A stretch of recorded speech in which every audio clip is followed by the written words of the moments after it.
গোৱালপাৰা মহাবিদ্যালয়ৰ ইংৰাজী বিভাগৰ অধ্যাপক মজবুল হক চৌধুৰীৰ আত্মসমৰ্পণ। গোৱালপাৰা সদৰ আৰক্ষী থানাত আত্মসমৰ্পণ অধ্যাপকগৰাকীৰ। তৃতীয় আৰু চতুৰ্থ বৰ্গৰ চাকৰি দিয়াৰ নামত ধন সংগ্ৰহৰ অভিযোগ আছিল অধ্যাপকগৰাকীৰ বিৰুদ্ধে। সামাজিক মাধ্যমত ভাইৰেল হৈছিল ধন সংগ্ৰহৰ ভিডিঅ'। চাকৰিৰ নামত জিলাখনৰ বহু সংখ্যক প্ৰাৰ্থীৰ পৰা লাখ লাখ টকা সংগ্ৰহ কৰিছিল অধ্যাপকগৰাকীয়ে। জ্যেষ্ঠ কংগ্ৰেছী নেতা তথা APCCৰ সদস্য অধিবক্তা আমজাদ আলীৰ পুত্ৰ মজবুল হক চৌধুৰী। এই মুহূৰ্তত আমি কালিৰ যি দৃশ্যাৱলী ভাইৰেল হৈছিল সেই ভাইৰেল হোৱা দৃশ্যাৱলীও দেখুৱাইছোঁ আৰু সমান্তৰালভাৱে এইগৰাকী হৈছিল মজবুল হক চৌধুৰী, যিগৰাকী আচলতে অধ্যাপকৰ বৃত্তিত তেখেত নিয়োজিত আৰু অধ্যাপকৰ বৃত্তিত নিয়োজিত থাকি ছাত্ৰ ছাত্ৰীক আচলতে তেখেতে বিভিন্ন ধৰণৰ শিক্ষা প্ৰদান কৰে। কিন্তু শিক্ষা প্ৰদান কৰা এইগৰাকী অধ্যাপকৰ যি ধৰণৰ আচলতে কাৰ্য, এই কাৰ্যই বৰ্তমান সময়ত প্ৰত্যেকৰে মন মগজু চুই গৈছে। কাৰণ এগৰাকী অধ্যাপকে যদি টকাৰ মৰখকত নিজৰ নিজস্বতা বা ব্যক্তিত্ব এনেধৰণে বিসৰ্জন দিয়ে, তেতিয়াহ'লে কেনেধৰণৰ বিষয় হ'ব।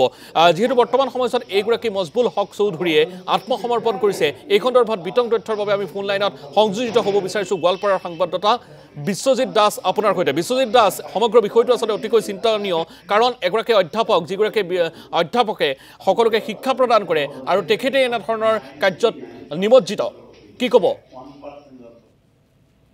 হয় সমীৰণ, ক'ব লাগিব যে যি মজবুল হক চৌধুৰী এজন গোৱালপাৰা মহাবিদ্যালয়ৰ ইংৰাজী বিভাগৰ অধ্যাপক, কালি যি বাতৰি সম্প্ৰসাৰণ হৈছিলে সংবাদ মাধ্যমত, তাত চাঞ্চল্য বিৰাজ কৰিছে। কাৰণ বহু ছাত্ৰ ছাত্ৰীৰ পৰা লাখ লাখ টকা ইতিমধ্যে আত্মসাৎ কৰিছে মজবুল হক চৌধুৰীয়ে। আৰু কিছু সময় পিছতে গোৱালপাৰা সদৰ আৰক্ষী থানাত আহি উপস্থিত হৈ তেওঁ আত্মসমৰ্পণ কৰিব।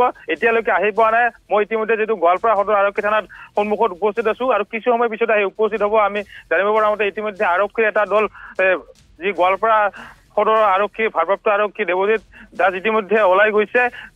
সদৰ থানাৰ পৰা তেওঁ লগত লৈ আহিব বুলি ইতিমধ্যে আমি খবৰ লাভ কৰিছো। কিন্তু কথাটো ক'ব লাগিব যে প্ৰায় ৩-৪ বছৰৰ পৰা এখন বৃহৎ জাল পাতিছিল আৰু টাৰ্গেট লৈছিল তেওঁৰ ছাত্ৰ ছাত্ৰীসকলক ২ লাখ ৩ লাখকে প্ৰত্যেকৰ পৰা টকা সংগ্ৰহ কৰিছিল চাকৰিৰ প্ৰলোভন দিয়ে। আৰু ক'লো কালি যেতিয়া বাতৰি সম্প্ৰসাৰণৰ পিছত তেওঁ আত্মগোপন কৰিছিল, আত্মগোপন কৰি তেওঁ গুপ্ত স্থানৰ পৰা এটা তেওঁ ভাষ্য প্ৰদান কৰিছিল যে সেই যি ভিডিঅ'টো ছ'চিয়েল মিডিয়াত ভাইৰেল হৈছে, ভিডিঅ'টো আচলতে এটা পুৰণি ভিডিঅ' হয়। সেইটো কথা আমিও মানি লৈছোঁ, এটা পুৰণি ভিডিঅ', কাৰণ তাত জেকেট পিন্ধি আছিল। কিন্তু কথাটো হ'ল টকা লোৱা কথাটো ১০০% সত্য কথা। কাৰণ ৩ বছৰৰ পৰা এইখন এখন বৃহৎ জাল পাতিছিল মজবুল হক চৌধুৰী।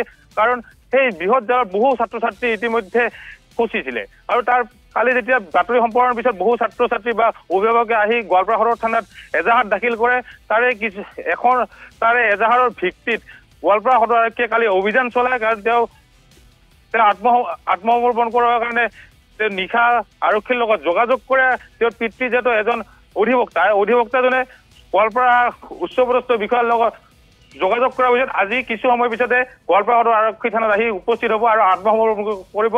গোৱালপাৰাৰ যি কলংক আনিছে, গোৱালপাৰা মহাবিদ্যালয়ৰ যি কলংক আনিছে অধ্যাপকগৰাকীয়ে,